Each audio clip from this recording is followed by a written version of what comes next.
25 नवंबर साल 1844 जर्मनी के टाउन लेडेनबर्ग में एक बच्चा पैदा होता है जिसका नाम कार्ल बेंज रखा जाता है। इस बच्चे के father mister John George Benz और मदर जोसेफिन वेलेट थी और ये निहायत ही गरीब लोग थे। इस फैमिली की फाइनेंशियल कंडीशन इतनी खराब थी कि बड़ी मुश्किल से 2 वक्त का खाना अफोर्ड कर पाते थे, लेकिन इनके लिए जो अगला सफर था वो और भी मुश्किल हो गया।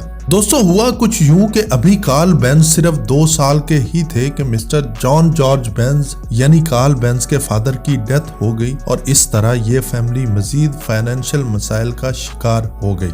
लेकिन इसके बावजूद इस बच्चे ने ना सिर्फ तालीम हासिल की बल्कि गाड़ियों का एक ऐसा ब्रांड भी बना डाला जिसे आज भी दुनिया भर में पसंद किया जाता है और इसका सालाना रेवेन्यू $158 बिलियन यानी 47,000 अरब पाकिस्तानी या 13,000 अरब इंडियन रुपीस बनता है और ये ब्रांड कोई और नहीं बल्कि मर्सिडीज बेंज है।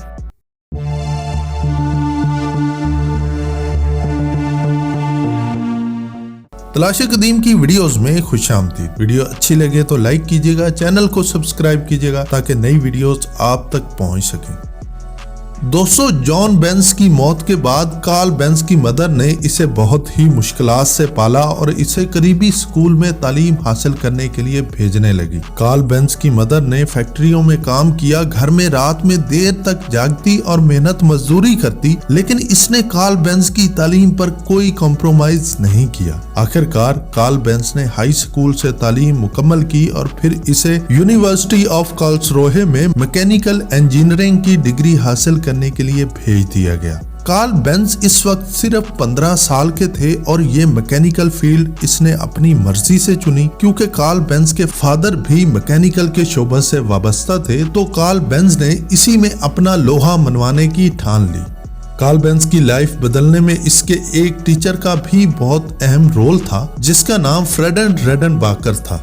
रेडेनबाकर बहुत ही काबिल इंसान थे। उनका ख्याल था कि ये जो बड़े बड़े स्टीम इंजन रेलवे और बहरी जहाजों के लिए इस्तेमाल होते हैं, इनका अगर साइज छोटा कर दिया जाए और इसे मास लेवल पर बनाया जाए तो हम बेशुमार ऐसी व्हीकल्स बना सकते हैं जो बगैर पटड़ी के या समंदर के बगैर कहीं भी ले जा सकते हैं और इस तरह हम पूरी दुनिया को ट्रांसफॉर्म करने में अहम किरदार अदा कर सकते हैं। कार्ल बेंज भी रेडेनबाकर से बहुत मुतासिर हुए और उन्होंने स्टीम इंजन पर चलने वाली गाड़ी बनाने के लिए मेहनत करना शुरू कर दी। लेकिन जब तक कार्ल बेंज इसे बनाते तब तक ऐसी गाड़ियां पहले से बनना शुरू हो चुकी थी। अब कार्ल बेंज ने कुछ अनोखा करने का फैसला किया।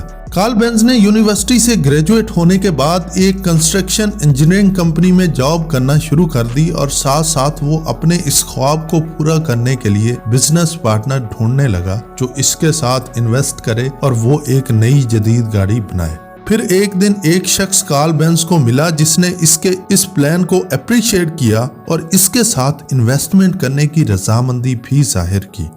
उसने कार्ल बेंज के साथ मिलकर एक गैरेज बनाया जहां वो इस प्रोजेक्ट पर काम करने वाले थे, लेकिन हुआ ये कि वो पार्टनर फ्रॉड निकला और गैरेज से सारा सामान लेकर फरार हो गया।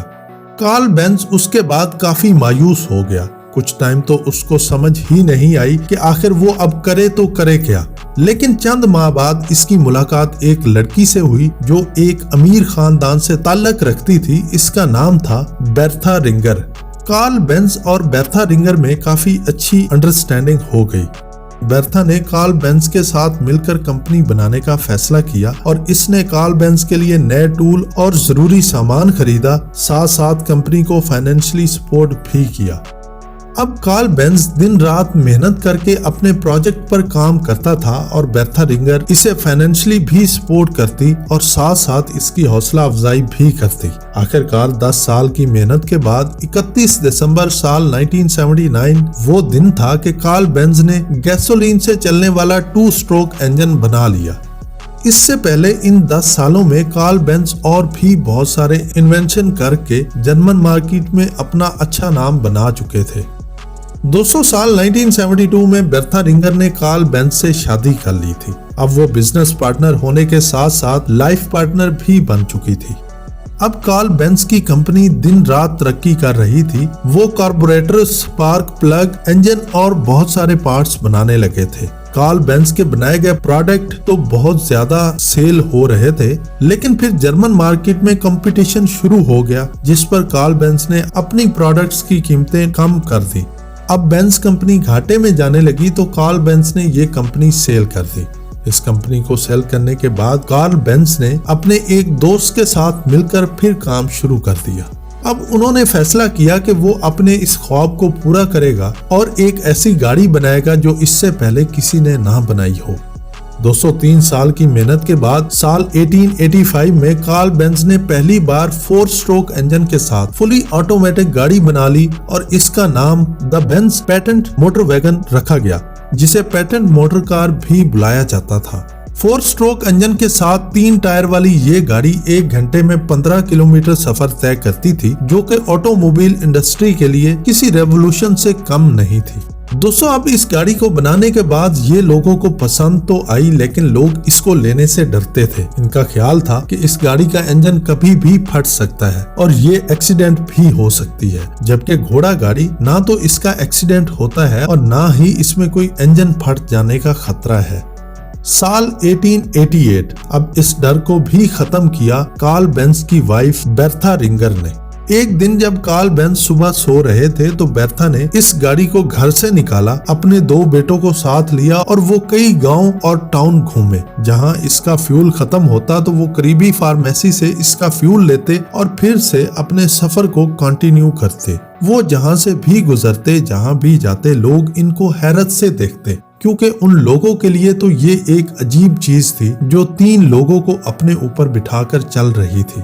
बेर्था की ये प्लानिंग भी काम कर गई और लोगों में इस गाड़ी को लेने का शौक पैदा होने लगा और देखते ही देखते इस गाड़ी की प्री बुकिंग ऑर्डर मिलना शुरू हो गए। अब साल 1890 तक बेंज एंड कंपनी जर्मनी की दूसरी बड़ी इंजन बनाने वाली कंपनी बन चुकी थी, लेकिन इनकी गाड़ियां अभी भी इतनी ज्यादा नहीं बनाई जाती थी। कार्ल बेंज ने 2 इन्वेस्टर्स को पार्टनर बनाया, जिनमें फ्रेडरिच वॉन फिशर और जुलियस गेंस थे। उन्होंने इसकी मार्केटिंग भी की और गाड़ियों के डिजाइन भी तब्दील किए।